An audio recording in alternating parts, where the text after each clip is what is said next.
मनसि प्रतिष्ठिता मनो मे वाचि प्रतिष्ठितम् आविराविर्मयेति वेदस्य मानसः सुमे मा प्रभासी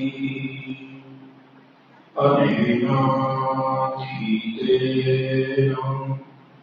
अहोरात्रान् सन्दधामि ऋतं वदिष्यामि सत्यं वदिष्यामि तन्मामवतु तद्वक्तारमवतु अवतु माम् अवतु वक्तारम्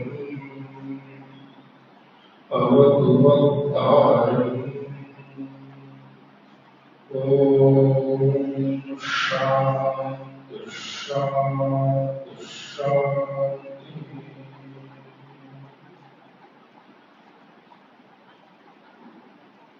नारायणं नमस्कृत्य नरं चैव नरोत्तमं देवीं सरस्वतीं व्यासं ततो जयमुदीरयेत्। सदाशिवसमारम्भां शङ्कराचार्यमध्यमाम् अस्मदाचार्यपर्यन्तां वन्दे गुरुपरम्पराम्। नारायण हरि ओम।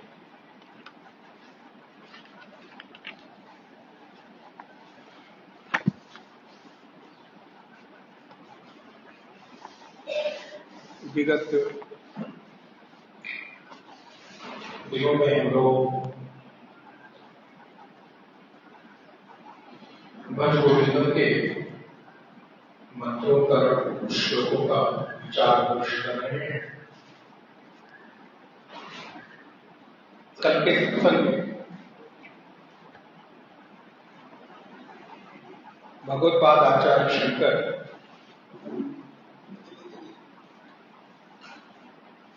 हमारे जीवन में सत्संग की क्या महिमा है,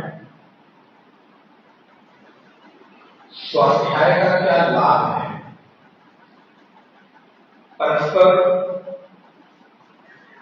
जब हम बैठकर चिंतन करते हैं तो उससे हमको क्या लाभ प्राप्त हो सकता है, उसका निर्देश हम लोगों को दे रहे हैं। वेदांत की दृष्टि से श्रवण एक साधना है। हमारे यहां श्रवण को साधना के रूप में स्वीकार किया गया। जैसे अन्य संप्रदायों में विभिन्न प्रकार की अलग अलग साधनाएं हम लोगों को मिलती हैं देखने को, सुनने को, ठीक उसी प्रकार हमारे वेदांत दर्शन में, अद्वैत दर्शन में श्रवण एक साधना है। इसलिए श्रवण को बहुत लाइटली नहीं लेना चाहिए। श्रवण एक गंभीर साधना के रूप में, एक अनुष्ठान के रूप में, जब आप 1 घंटे बैठते हैं, 2 घंटे, 1.5 घंटे बैठते हैं, तो अनुष्ठान के रूप में, अर्थात आप मानो किसी साधना में बैठे हैं, ध्यान में बैठे हैं, इस रूप में श्रवण को स्वीकार करना चाहिए। क्योंकि श्रवण से ही अज्ञान की निवृत्ति होती है। आज तक आपने अपने जीवन में जो कुछ भी जाना है वो अधिकांशतः श्रवण के माध्यम से जाना है और थोड़े प्रतिशत दृश्य के माध्यम से, माने देखने के माध्यम से जाना है। श्रवणेंद्रिय आपके जीवन में ज्ञान की प्रधानता को लिए हुए है। आप ज्यादा से ज्यादा जो सीखते हैं वो सुनने के माध्यम से सीखते हैं। इसलिए श्रवण हमारे यहां एक साधना के रूप में बताया गया। उपनिषद कहता है आत्मा व अरे द्रष्टव्य श्रोतव्य मंतव्य निधिध्यासितव्य। हे साधक, आत्मा को तुम देख सकते हो। कैसे? श्रवण, श्रवणोपरांत मनन और मननोपरांत निधिध्यासन के माध्यम से। अर्थात जो आप सुनते हैं सुने हुए को जब समय मिले तो बैठकर मनन करें। एक बड़ा अच्छा दृष्टांत है तो बहुत ही रिलेटेड, लेकिन शायद आपको सुन के अच्छा ना लगे, लेकिन फिर भी श्रवण काल में व्यक्ति को मन नहीं करना चाहिए, अपनी बुद्धि नहीं लगानी चाहिए। श्रवण वेला में बुद्धि और तर्क से परे होकर केवल और केवल सुनते रहना चाहिए, उतारते रहना चाहिए। वैसे ही जैसे किसी पशु को आपने चारा खाते हुए देखा होगा, वो जब पशु चारा खाता है तो वो खाते समय बस खाली उसका ध्यान खाने पर होता है, और जब वो चारा खा चुका होता है और उसको बांध देते हैं और वो निश्चित होकर जब अपने खूंटे पर बैठ जाता है तो आप देखेंगे कि उस पशु का मुंह चलता रहता है, जुगाली करता है। कभी ध्यान दिया आप लोगों ने? यहाँ पर बहुत सारी गायें, गौशाला है, आप देख सकते हैं। खाते समय वो जुगाली नहीं करती, उस समय वो खा के अपने उदर को भर लेती है। जुगाली कब करती है? अर्थात खाए हुए चारे को पचाती कब है? जब उसको एकांत समय मिलता है, शांत बैठती है और कोई काम नहीं है, तो फिर उस समय उस खाए हुए चारे को मुंह चला चला के जुगाली करके पचाती है। बोले साधक को भी ऐसे ही होना चाहिए। बोले महाराज ऐसे कैसे? बोले श्रवण वेला में केवल सुनो, उस समय बुद्धि का तर्क में विनियोग मत करो। तर्क कब करो? विचार कब करो? बोले श्रवणोपरांत जब आप शांत होकर बैठ जाए एकांत स्थान में कहीं, तो सुने हुए को विचार पूर्वक अंदर आप धारण करो, और जो आपको लगता है कि धारण करने योग्य नहीं है उसको छोड़ो। अच्छा, ऐसा जरूरी भी नहीं कि आपके लिए सब बातें सबके लिए। कुछ बातें किसी के लिए होती हैं और कुछ सत्संग की बातें किसी के लिए होती है। तो जो मेरे अनुकूल है, ये बहुत अच्छा साधक का गुण होना चाहिए। जो मेरे अनुकूल है वो मैंने स्वीकार कर लिया, अन्य चीजों का त्याग कर दिया। वैसे ही जैसे किसान जिस समय धान बोता है, तो धान बोने के समय जब वो धान फसल तैयार हो जाती है, तो आपने देखा होगा कि धान के बाद एक उसमें से पुआल निकलता है, जो धान का पूरा पेड़ होता है, उसको पुआल कहते हैं। तो किसान धान को पहले इकट्ठा कर लेता है, वो पुआल पर ध्यान नहीं देता है। कितने छोटे छोटे से दृष्टांत है, लेकिन वो हमारे लिए कितने उपयोगी हो सकते हैं। वो पुआल को ध्यान नहीं देता, क्योंकि उसको उसका लक्ष्य होता है पहले धान एकत्रित करके एक जगह सुरक्षित रख लो, फिर पुआल तो मिलती रहेगी, भीग भी जाए, उड़ भी जाए, कहीं गल भी जाए तो कोई चिंता नहीं, कोई बात नहीं। गेहूं पहले इकट्ठा कर लो, भूसे को खेत में रहने दो। आप देखिए महीनों महीनों खेत में भूसे पड़े रहते, वो उठाता नहीं, लेकिन गेहूं को तुरंत उठाया और ले जाकर घर में रख लिया। क्यों? क्योंकि उसका लक्ष्य धान है, गेहूं, पुआल और भूसा नहीं है। तो जो उसके लक्ष्य का अनुकूल है वो उसको ग्रहण कर लेता है, अन्य चीजों का त्याग कर देता है। बोले साधक को भी श्रवण वेला में अपने चीजों को सुन लेना चाहिए। सुनने के बाद जब उसको समय मिले, यदि समय मिले तो बोले महाराज किताब यही खुलती है, फिर यही बंद हो जाती है, फिर अगले दिन आके फिर यही होती कहाँ हमारे पास समय, तो आप बता दे रहे, सुन ले रहे, कहाँ उठाने की फुर्सत है। और पढ़ लिया, बहुत पढ़ लिया, कितना पढ़े, बोले पढ़ना तो पड़ेगा, अभी तक संसार की पढ़ाई पढ़ी, अध्यात्म की पढ़ाई तो पढ़नी पड़ेगी, बिना पढ़े तो बात बनती नहीं। इस दर को आना ही पड़ेगा, क्योंकि अन्यत्र कोई मार्ग न, अन्य पंथा विद्यते, अन्य कोई पंथ, अन्य कोई मार्ग है नहीं। आज नहीं तो कल, कल नहीं तो परसों, परसों नहीं तो वर्षों, वर्षों नहीं तो जन्मों। ये असल में जो साधना हम कर रहे हैं, ये एक दिन की नहीं, ये जन्म जन्म की साधना है। और प्रत्येक साधक का स्तर इस जन्म का नहीं है। आज आपके बीच में बहुत सारे साधक ऐसे बैठे होंगे कि जो कम समय में बहुत हो सकता है अधिक उन्नति कर गए, साधक साधना की दृष्टि से, भजन की दृष्टि से। तो ये उनकी केवल इस जन्म की कमाई नहीं है। वासुदेव कृष्ण कहते हैं, तत्रतम बुद्धि संयोगम लभते पौर्वदेहिकम, गीता में भगवान ने कहा, अर्जुन मैं ऐसे साधक के जीवन में, जब वो साधना में तत्पर होता है, तो पूर्व जन्म के उसके किए गए साधना के कर्मों को वर्तमान के साथ मेल करा देता। तत्रतम बुद्धि संयोगम लभते पौर्वदेहिकम। अब यहीं पर देखिए, जब भगवान कह रहे हैं तो हमारे यहाँ जो पूर्व जन्म और पुनर्जन्म की का विधान है वो तो स्पष्ट हो जाता है, उसमें कोई संदेह है ही नहीं। जब भगवान कह रहे हैं कि पूर्व जन्म की उसकी साधना का मेल में करा देता हूं, कई बार गीता में इस बात का स्पष्ट उल्लेख आया कि ऐसा कोई साधक जो साधना कर रहा था और साधना करते करते अपने लक्ष्य तक, अपनी सिद्धि तक नहीं पहुंचा और उसका शरीर बीच में शांत हो गया, अर्थात मृत्यु हो गई, तो क्या हुआ?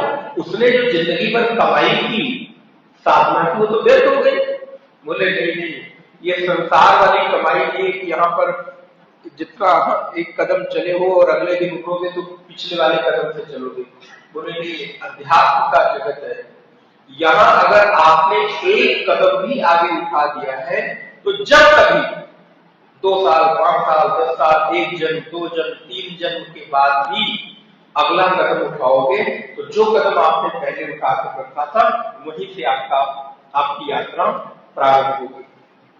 भगवान बड़ी स्पष्टता के साथ हम लोगों को आश्वासन देते हैं, पूर्व जन्म में किए गए साधना का परिणाम उसको वर्तमान जन्म की साधना के साथ मेल करा देता हूं, और कदाचित यदि वो लक्ष्य तक नहीं पहुंच सका, बीच में ये जीवन यात्रा पूरी हो गई, तो क्या होता है? बोले फिर वो अथवा योगी नाम एवं कुले भवति धीमताम, वो किसी योग्य घर में, योगी के घर में, किसी कुलीन कुल में, किसी अच्छे परिवेश में उसका जन्म होता है, जहां से वो अपनी आगे की यात्रा प्रारंभ कर सके, आगे का जीवन प्रारंभ कर सके।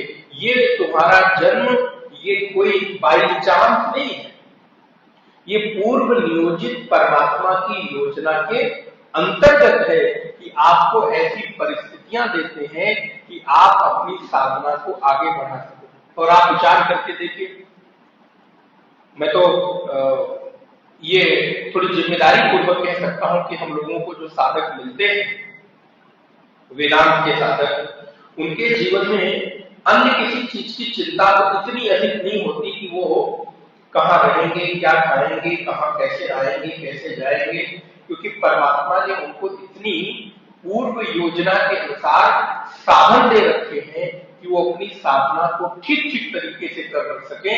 अन्यत्र चीजों को उनकी चिंता करने की आवश्यकता नहीं है। क्या आप ये कम बड़ी बात समझते हैं?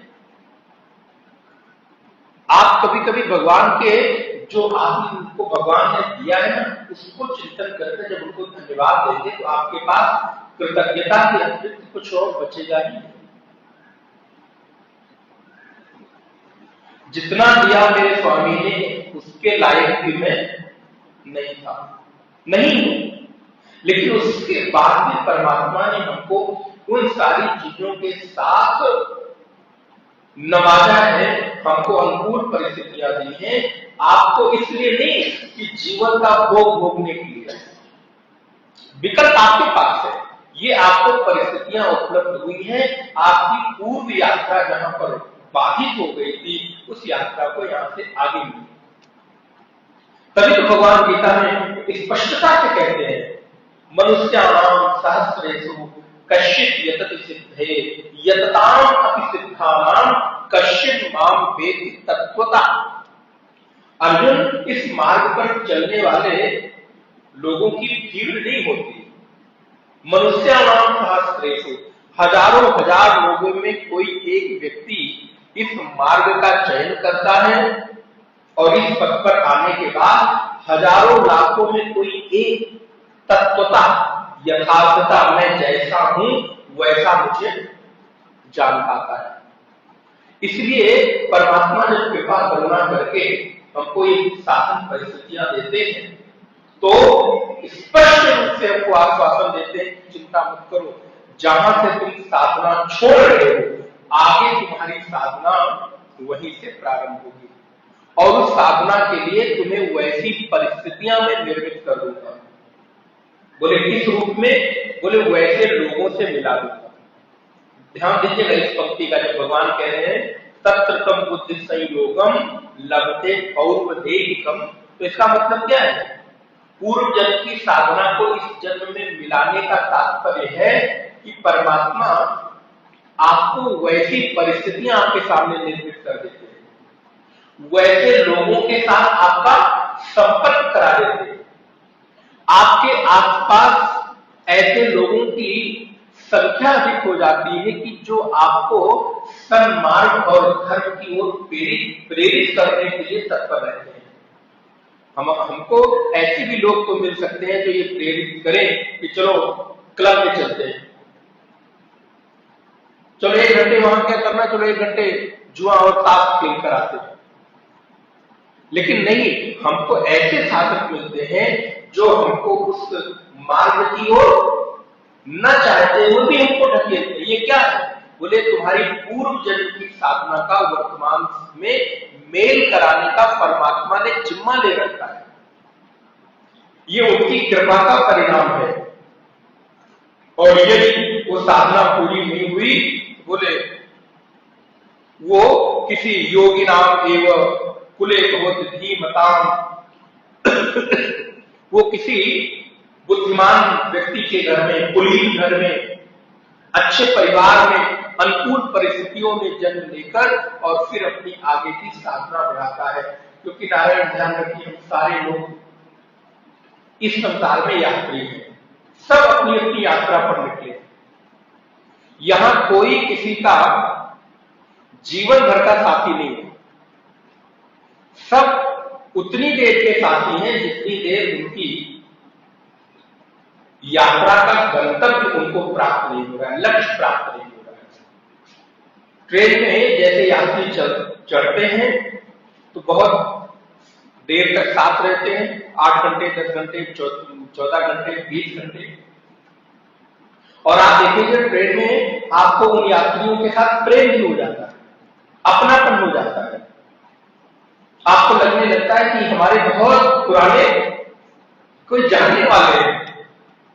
भोजन भी आप शेयर करने लगते हैं, पानी भी शेयर करने लगते हैं, पता और फोन नंबर भी इधर आदान प्रदान हो जाता है। और रात को आप पता चला 2 बजे सो गए, 3 बजे उनका प्लेटफॉर्म आया तो वो आपको जगाते नहीं तो सुनो भैया उसको मैं जा रहा हूं, धीरे से इतने चुपके से उठते हैं कि आपकी नींद खराब ना हो। अपना बैग उठाया, ट्रेन रुकी और प्लेटफॉर्म पे उतरे और चले गए। प्रातः काल उठे, अरे ये तो चले गए, कब गए, कितने कौन से? तब आपको लगता है कि अच्छा उनका तो स्टेशन आ गया, प्लेटफॉर्म आ गया, वो निकल चले गए। बोले संसार भी ऐसा ही है, यहां पर हमें और हमारे संबंधी जो भी मिले हैं वो कर्मजन्य है। कर्मठ संबंध है। हमारा आपका जो संबंध 7 दिनों का है, ये भी कोई प्लानिंग, हमारी आपकी प्लानिंग नहीं है, ये भी ध्यान रखिएगा। क्योंकि हम लोग तो प्लान बहुत समय से करते हैं, लेकिन उस समय पूरा नहीं होता है, वो अपने नियत समय पर आकर ही पूरा होता है। क्योंकि संसार में कोई चीज बिना नियत व्यवस्था के लिए चली, इतनी बड़ी सृष्टि परमात्मा की, आप देखेंगे सृष्टि हमेशा अपनी प्रक्रिया से, अपनी गति से, नियत व्यवस्था के अनुसार चल रही है। अगर कोई अनियमित होता है तो वो हम और आप हैं, लेकिन प्रकृति में कोई चीज अनियमित नहीं होती है। ऋतुएं अपने समय से आएंगी, सूर्य, चंद्रमा, गगन, तारे, नक्षत्र, नदी, पर्वत, सारे के सारे अपनी गति से चल रहे हैं। क्योंकि परमात्मा का जो संचालन व्यवस्था है बहुत मजबूत है, इसलिए यहां पर कब, कौन, कहां, किससे, कैसे, कितने देर के लिए सब साथ रहेगा, ये पूर्व नियोजित योजना के अंतर्गत है। परमात्मा बार बार कहते हैं, अर्जुन तुम इसको समझते हो कि ये अपने आप हो रहा है? बोले नहीं, ये मेरे भय के कारण हो रहा है। वायु अगर चल रही है तो मेरे कारण चल रही है, नक्षत्र तारे अगर चमक रहे हैं तो मेरे कारण चमक रहे हैं, सूर्य में प्रकाश वो मेरे कारण है। आप रोज मंत्र पढ़ते हैं, न तत्र सूर्यो भाति न चंद्र तारकम नेमा विद्युतो भांति कुतोयम अग्नि। उस परम चेतना को प्रकाशित करने के लिए सूर्य, नक्षत्र, चंद्रमा, तारों में कोई सामर्थ्य नहीं जो उसको प्रकाशित कर सके। अग्नि की तो क्या विशाल की वो उसको प्रकाशित कर सके। फिर तस्य भाषा सर्वमिदं विभाति, उसकी भाषा से, उसके प्रकाश से सभी प्रकाशित हो रहे हैं और संचालित हो रहे हैं। इसलिए जब हम सत्संग में आते हैं तो सत्संग हमको हमारी अवधारणा को ठीक करता है। तो मैं आपको निवेदन कर रहा था कि सत्संग के समय विवेक को तर्क में न लगाकर श्रवण में लगाएं, तर्क मनन में लगाएं कि ऐसा सुना, ऐसे हुआ, अच्छा ऐसे कैसे हो सकता है। वेदांत का ये सिद्धांत प्रतिपादित किया गया कि सभी नाशवान है, एक चैतन्य तत्व ही नाशवान नहीं है। ये कैसे, ये मनन, ऐसा कैसे हो सकता है। फिर विचार करके देखिए, तर्क लगाइए, जितना मर्जी आए उतना आप उस पर मनन करिए, फिर धीरे धीरे धीरे धीरे एक निष्पत्ति निकलती है। ध्यान रखिएगा, श्रवण का मतलब सुनना नहीं होता केवल। हमारे वेदांत में कोई बताएगा श्रवण की परिभाषा? नहीं? अरे आप लोग तो बड़े सब, श्रवण का तात्पर्य केवल सुनना नहीं है। वेदांत कहता है श्रवणम नाम तात्पर्य अवधारणम। श्रवण का नाम है तात्पर्य का अवधारण करना। नहीं तो यूं आप दिन भर में कितनी बातें सुनते रहते हैं, वो भी तो श्रवण ही हो गया। भाई प्रातः काल से लेकर रात्रि के सोने तक न जाने कितने शब्द हमारे कानों के माध्यम से भीतर जाते हैं। तो अगर सारे शब्दों को श्रवण की संज्ञा में रख देंगे तब इस सत्संग रूपी श्रवण को कहां रखेंगे? इसलिए बोले सत्संग में जो श्रवण होता है उस श्रवण का नाम है तात्पर्य अवधारण। उतनी देर में आप किसी एक सिद्धांत पर पहुंच सके, किसी निष्कर्ष पर पहुंच सके, इसका नाम श्रवण है। शब्दों को सुन लेने भर से श्रवण की बात पूरी नहीं हो जाती। इसलिए सत्संगत्व निस्संगत्व, सत्संगता मुझे निस्संगता देती है। हम अमोह हो जाते हैं, निर्मोह हो जाते हैं। सुनते सुनते सुनते सुनते जब हम रोज रोज ये बात सुनते हैं कि इस संसार में सब कुछ नाशवान है, ये संसार में आपका कुछ भी नहीं, हम आए हैं और सिर्फ अपने कर्म प्रारब्ध के भोग के अनुसार हमको एक दिन जाना है। हमारा आपका संबंध कर्म जन्य है। जितनी देर का कर्म हमारा और आपका जुड़ा है उतनी देर हम साथ रहेंगे, नहीं तो फिर आप अपने रास्ते और हम अपने रास्ते। इस संसार में कभी आज तक कोई किसी का साथ दे नहीं सका है। इसीलिए इस संसार के लोगों से आशा न किया करना। जब कोई न हो अपना सियाराम कहा करना, क्योंकि आशा यदि संसार से करेंगे तो आशा से फिर आपको निराशा ही हाथ लगने वाली है, क्योंकि आज तक संसार ने कभी किसी की आशा को पूरी की नहीं। इसलिए भगवत्पाद आचार्य कहते हैं कि सत्संगता से निस्संगता आती है, निर्मोहता आती है। आप धीरे धीरे श्रवण करते करते इस बात को मान बैठते हैं कि हाँ सच में इस संसार में कोई अपना नहीं है। अच्छा, आप अपनी स्थिति देखो और जिसने सत्संग श्रवण नहीं किया है जरा कभी उससे बात करके देखो, आपको पता चल जाएगा कि आपके सत्संग का आपको लाभ क्या है। आपको लगता है कोई भरोसा नहीं है, क्या सुन लिया बस ठीक है, हो गया, सत्संग कर लिया, टाइम पास ना। अगर कदाचित टाइम पास के लिए भी हम बैठते हैं ना, तो भी ये वस्तु ऐसी है कि अपना प्रभाव छोड़ ही देती है। इस यही सर आवत अति कठिनाई, राम कृपा बिनु आई न जाई।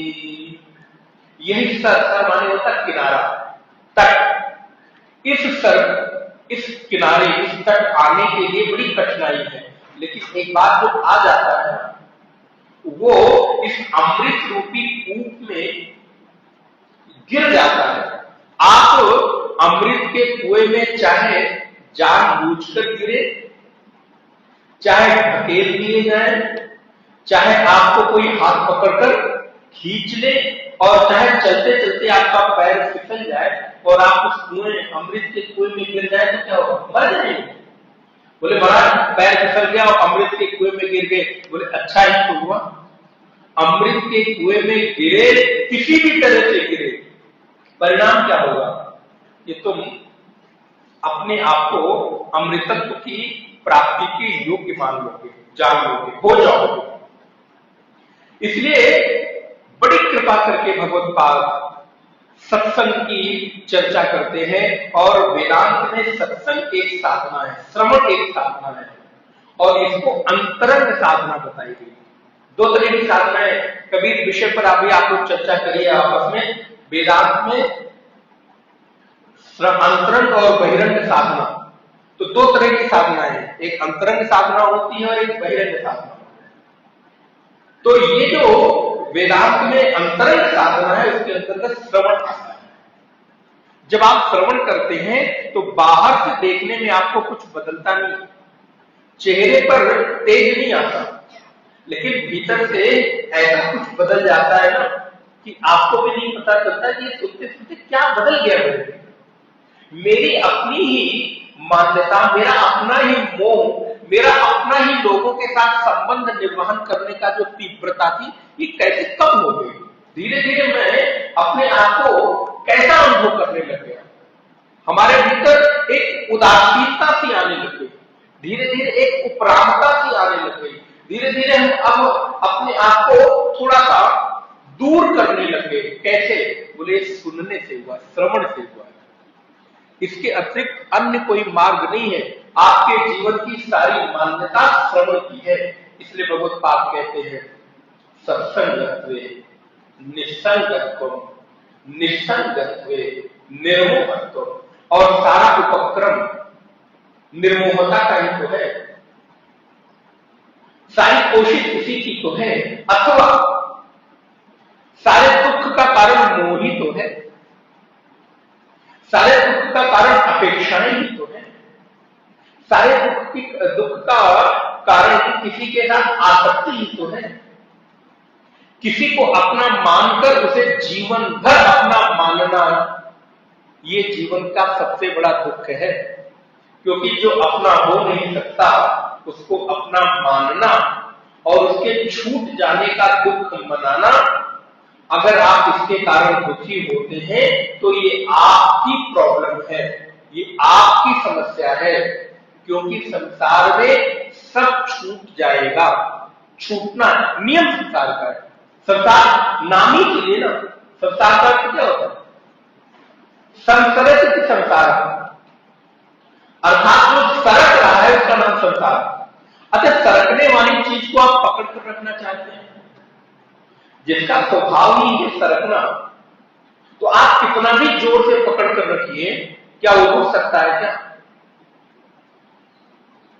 ये संसार वैसा ही है जैसे मुट्ठी में बालू को रखें और आपको लगे कि मुट्ठी में जो बालू हमने बंद कर रखी थी वो मुट्ठी में कैद है, लेकिन नहीं, बालू का स्वभाव है वो सर कितना भी मुट्ठी में बंद करके रखिए, जब आप मुट्ठी खोलते हैं तो बालू की कड़ नहीं दिखाई देती, पता नहीं हाथ से कहां सरक गई। आपने मुट्ठी जोर से पकड़ के बंद करके रखी थी, बोले इसी का नाम संसार है। जिस संसार को पकड़कर रखने का भ्रम मुझे बना रहे कि इसको तो मैंने पकड़कर रखा ही, कभी जाएगा नहीं, लेकिन धीरे से कैसे वो सरक जाता है, बोले यही संसार है। जो आपके पकड़ने के बाद भी आपकी पकड़ में कभी न आए, सरक जाए, उसी का नाम संसर्ग। धीरे धीरे धीरे धीरे, और यहां पर सारी चीजें अपनी नियत गति से चल रही है, सरक रही है, निकल जा रही है, छूट जा रही है। लेकिन इस छूटने का अगर आपको दुख होता है तो ये भगवान का कोई दोष नहीं। हम अगर भगवान को दोष देते, भगवान का दुख, ये हमारी समस्या है भैया। छूटने वाली चीज को हमने सोचा था कि वो हमेशा मजबूत पकड़ बनी रहेगी, तो आपने गलत जगह आशा किया तो आपको फिर दुख तो मिलेगा ही मिलेगा। इसलिए हमारे जीवन में जो मोह है, मोह है पकड़कर रखने का स्वभाव। मैं कोशिश यही करता हूं कि आपको सरल से सरल उन अर्थों को बता दूं जो आपके जीवन में घटित होता है। मोह का तात्पर्य है पकड़ कर रखने का स्वभाव। फिर एक कदम और आगे बढ़िए, जिसको मैंने पकड़ा है वो केवल मेरा ही हो। फिर एक कदम और आगे बढ़िए, जिसको मैंने पकड़ा है वो मेरा ही हो और हमेशा के लिए मेरा, इसका नाम होगा। हम पकड़ते हैं किसी को तो क्या लगता है, एक दिन के लिए, एक महीने के लिए, एक साल के लिए, बोले नहीं, जिसको मैंने पकड़ा है उसकी पकड़ पर किसी और की दृष्टि मेरे पकड़े हुए को कोई और न देखने पाए।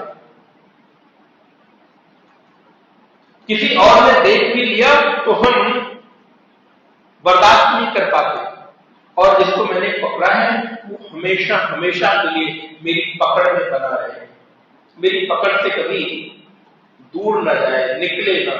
बोले इस वृत्ति का, इस स्वभाव का नाम ही मोह है। और ये मोह छूटेगा कैसे?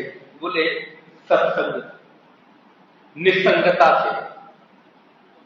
धीरे धीरे जब आप इस बात को जान लेंगे कि संसार में किसी को हमेशा के लिए पकड़कर नहीं रखा जा सकता, ये सत्य है, तो आप इस सत्य को जिस दिन स्वीकार कर लेंगे उस दिन अपने मोह के बंधन की गांठ को खोल पाएंगे। और अगर मोह के बंधन की गांठ खुल गई तो गांठ खुलने के बाद जो रस्सी लिपटी होती है उसको निकलने में बहुत टाइम नहीं लगता।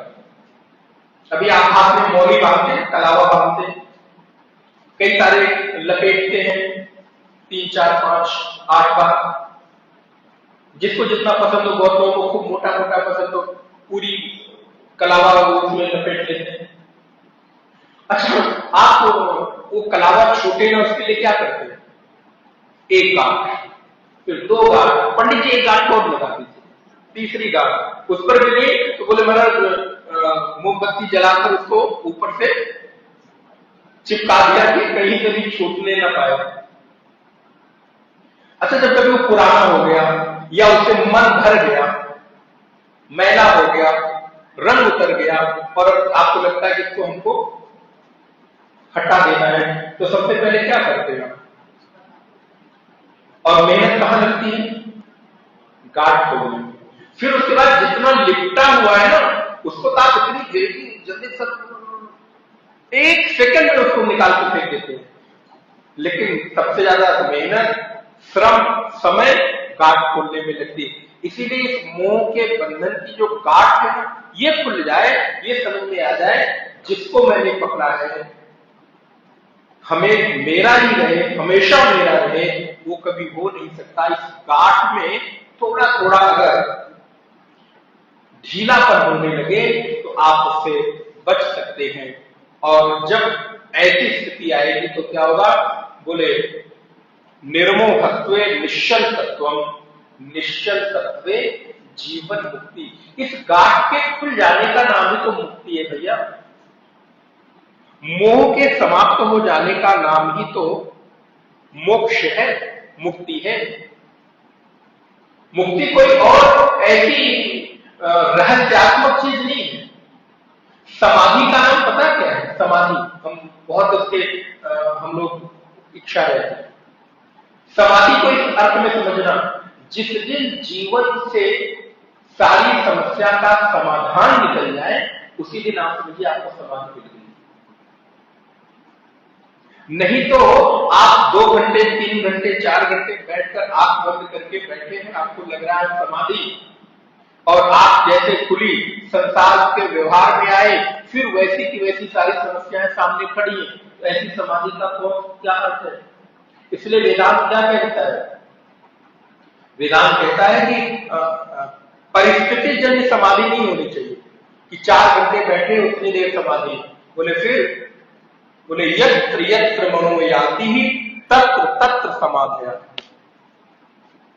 जहां जहां तुम्हारा मन इधर उधर दिखे, वहां वहां तुमको समाधि दिखाई देनी चाहिए, समाधि होनी चाहिए।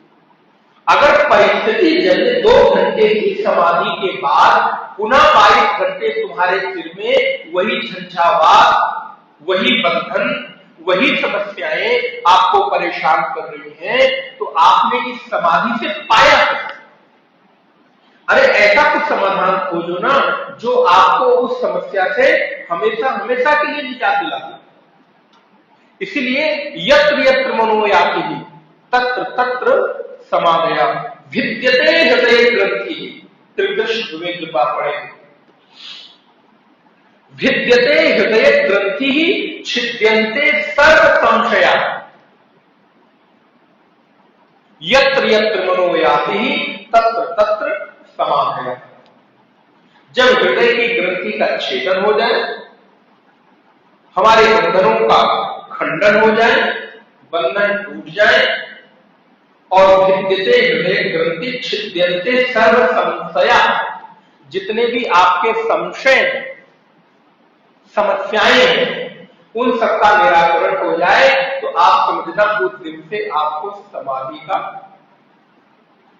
फिर आपको आंख बंद करके 2 घंटे के लिए शांति खोजने की आवश्यकता, क्योंकि जब जीवन से सारे संशय और समस्याओं का समाधान हो गया, फिर तो पूरा जीवन ही शांति में है, पूरा जीवन ही समाधि में है।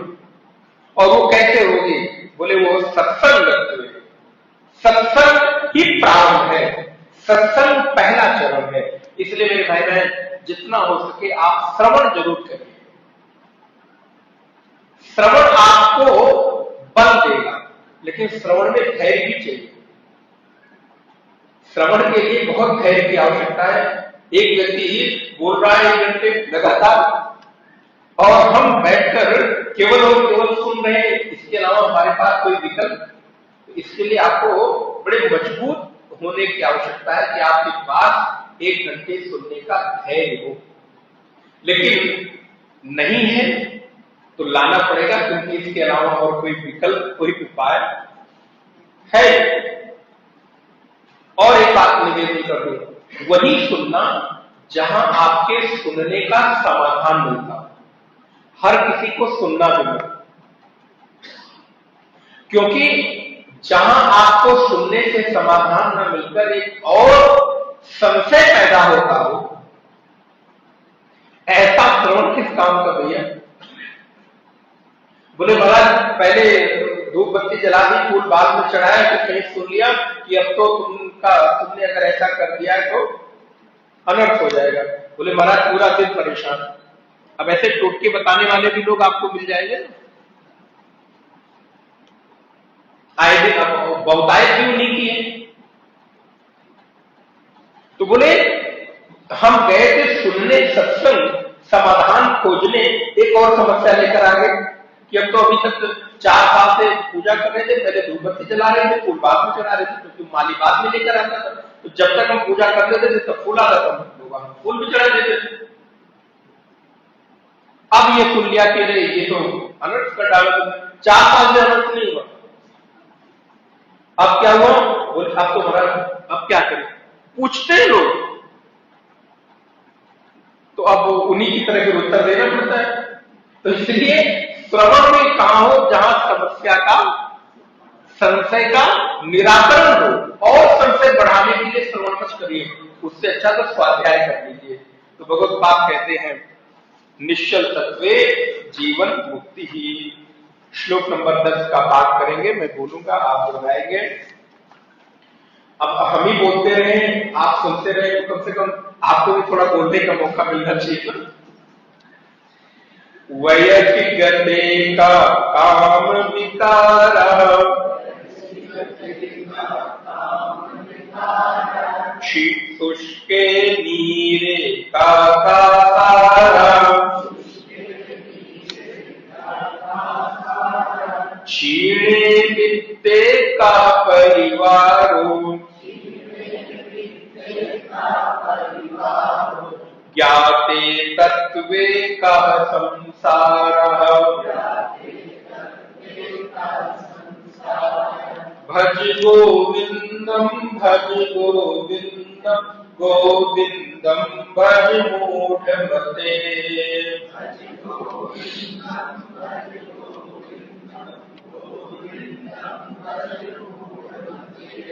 मां कुरु धन जन यौवन गर्भम, हरति निमेषात् कालः सर्वम्,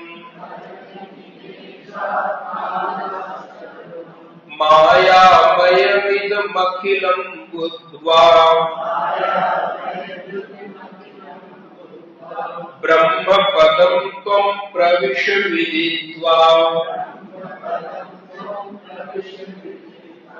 भज गोविंदम गोविंदम भज मूढ़मते।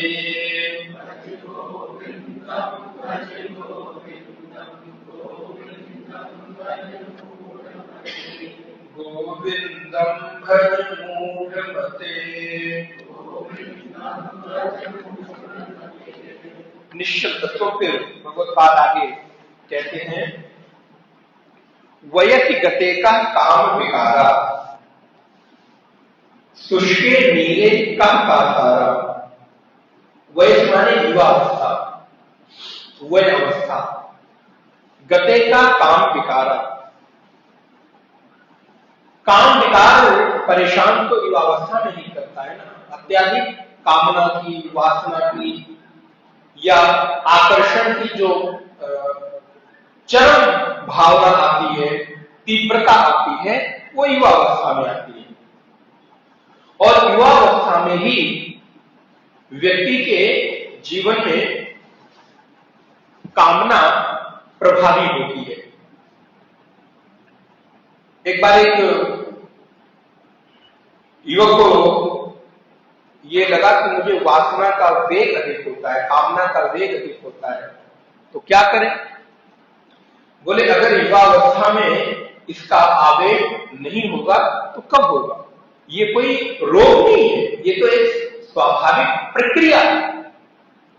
इसलिए भगवत बात कहते हैं कि युवावस्था बीत जाने पर काम विकार कहां? इसलिए युवावस्था में काम विकार आप में आता है तो उसके लिए कोई बहुत परेशान मत हो, वो कोई रोग नहीं है, बल्कि उसको साधना, संयम नियंत्रण के द्वारा उस पर थोड़ा सा अंकुश किया जा सकता है। वो कोई रोग नहीं है कि उसका कोई इलाज किया जाए या उसका कोई औषधि दी जाए, बल्कि ये तो शरीर की एक स्वाभाविक प्रक्रिया है, स्वाभाविक मांग है। पिछले श्लोकों में आपने जैसे पढ़ा कि बालक खेल में, युवावस्था काम में और वृद्धावस्था चिंता में देखती है।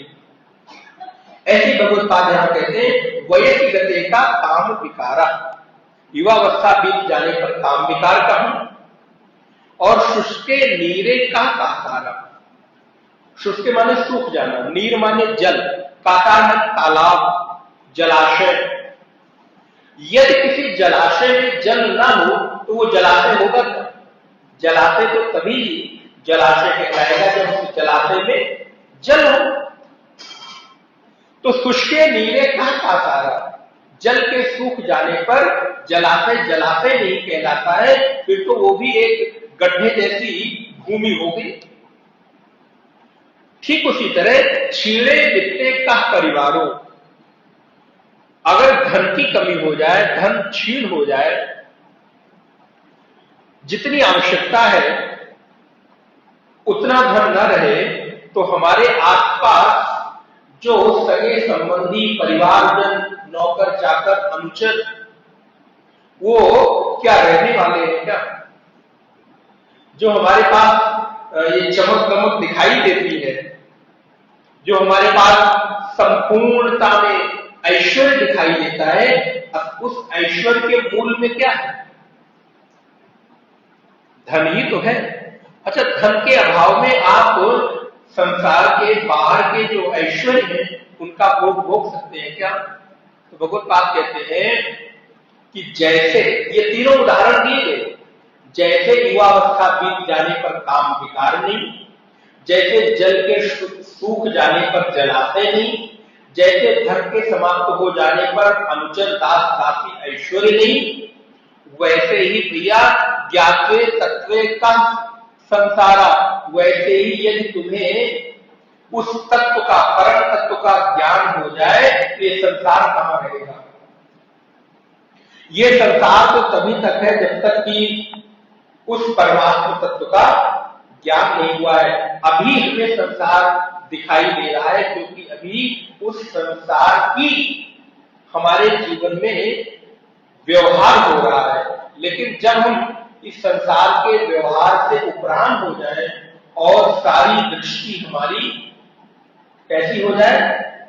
सिया राम में सब जग जानी, करऊं प्रणाम जोरी जुग पानी।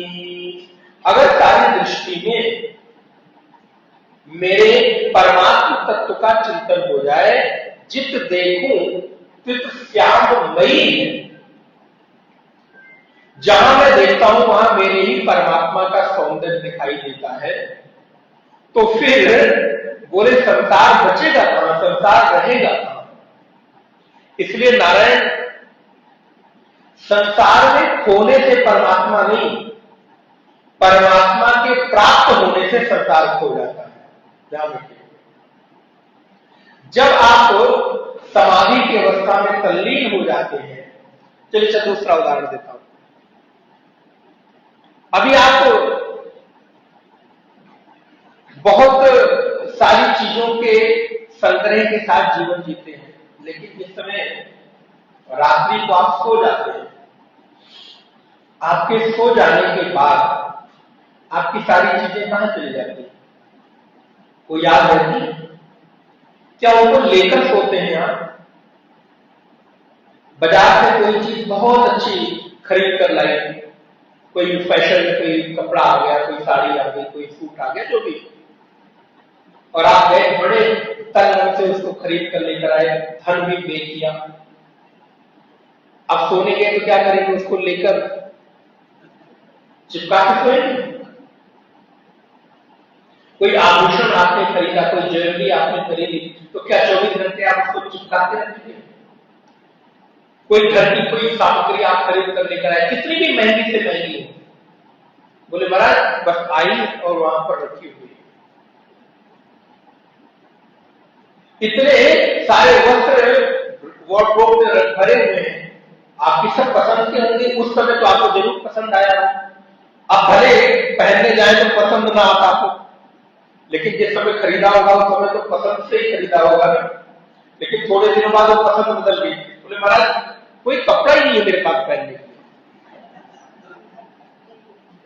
और कपड़े की स्थिति क्या है, बोले महाराज पूरा कमरा भरा हुआ है, जगह नहीं है कि कहीं और कुछ सामान रख दिया जाए, गिर रहा है। एक कपड़े निकालने गए तो पता चला 4 कपड़े नीचे गिर पड़े, स्थिति ये है। और पहनने के लिए कह रहे हैं कोई कपड़े नहीं, लेकिन जब आप खरीदे थे तो अपनी पसंद का ही खरीदे थे ना। और आप फिर एक कोई वस्त्र ले आए और उसको अब आप चिपका के सोने जाएंगे क्या? जब आप सोने जाते हैं तो सारा संसार आपको छोड़ देना पड़ता है, सब खो जाता है, फिर कुछ भी शेष नहीं रह जाता। बोले ऐसे ही जब आप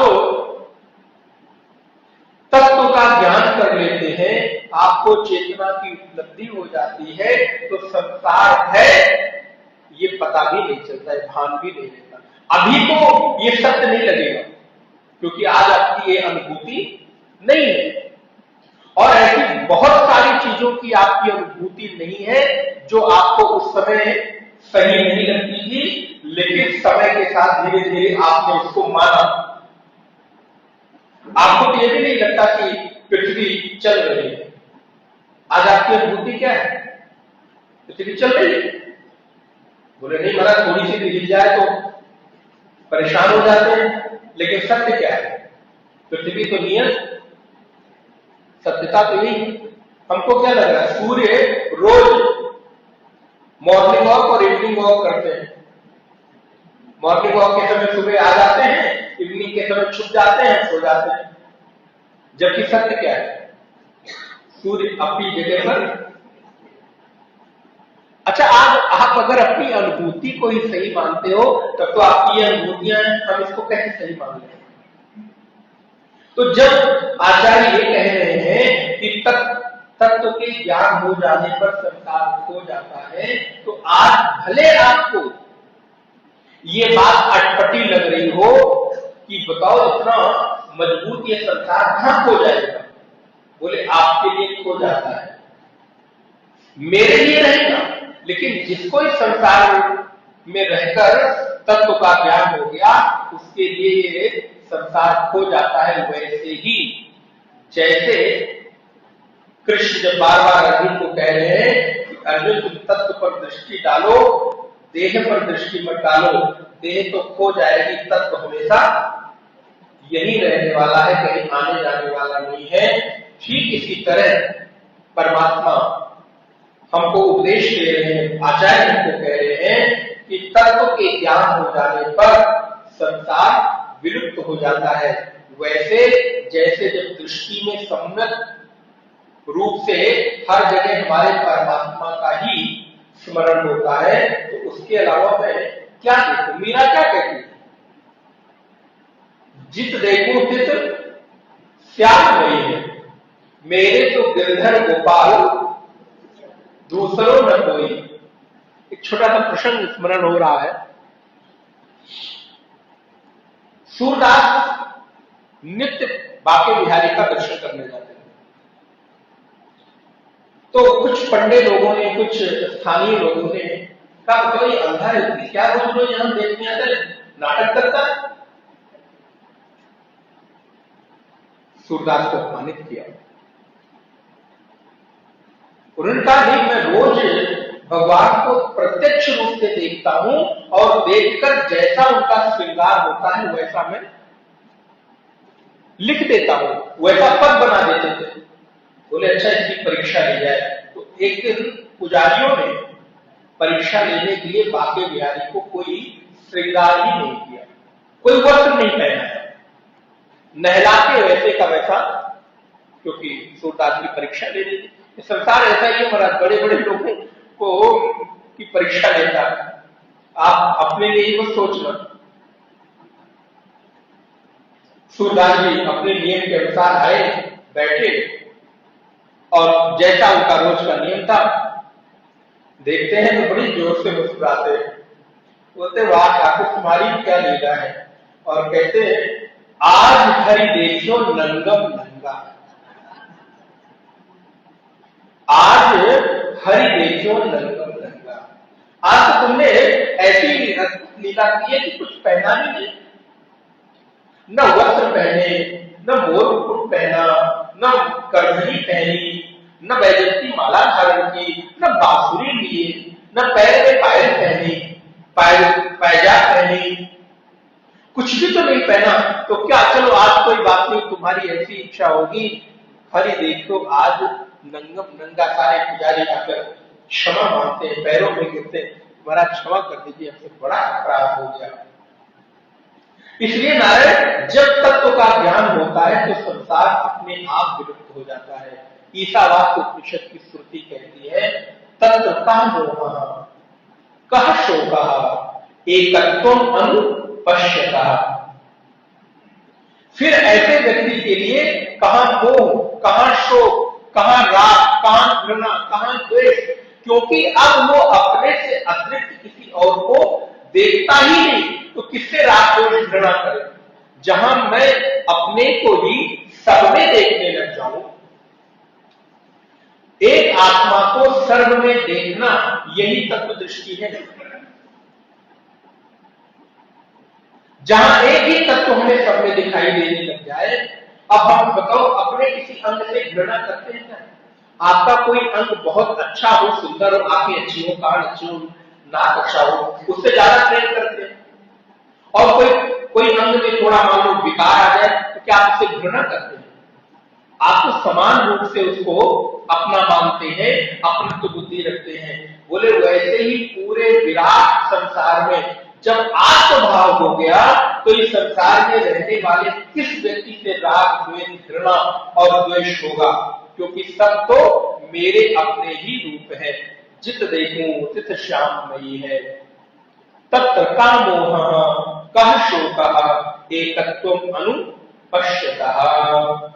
इसलिए जैसे युवावस्था बीत जाने पर काम नहीं रहता, वासना नहीं रहती, जल के सूख जाने पर जलाशय नहीं रहता, और वित्त के धन के न रहने पर अपने लोग बहुत साथ नहीं रहते, वैसे ही तत्व का ज्ञान हो जाने पर संसार नहीं रहता, संसार का बंधन भी सदा सदा के लिए समाप्त हो जाता है।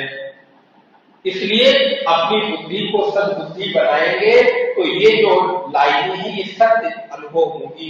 नहीं तो आपको लगेगा ये तो यूं ही कहा जा रहा है, कि यूं ही नहीं कहा जा रहा, ये हमारे आचार्यों का, गुरुजनों का अनुभव है, और वो अनुभव सत्य है। ऐसी श्रद्धा हम लोगों को रखनी चाहिए। संसार तभी तक है जब तक तत्व में निष्ठा नहीं हो गई। जिस दिन तत्व में निष्ठा हो जाएगी उस समय उसके अतिरिक्त संसार हमको दर्शन ही नहीं देगा। भज गोविंदम भज गोविंदम भज मूढ़मते, गोविंदम भज मूढ़मते, गोविंदम भज मूढ़मते। ओम पूर्णमदः पूर्णमिदं पूर्णात् पूर्णमुदच्यते पूर्णस्य पूर्णमादाय पूर्णमेवावशिष्यते। ओम शांति शांति शांति। हरि ओम। श्री गुरुभ्यो नमः। हरि ओम।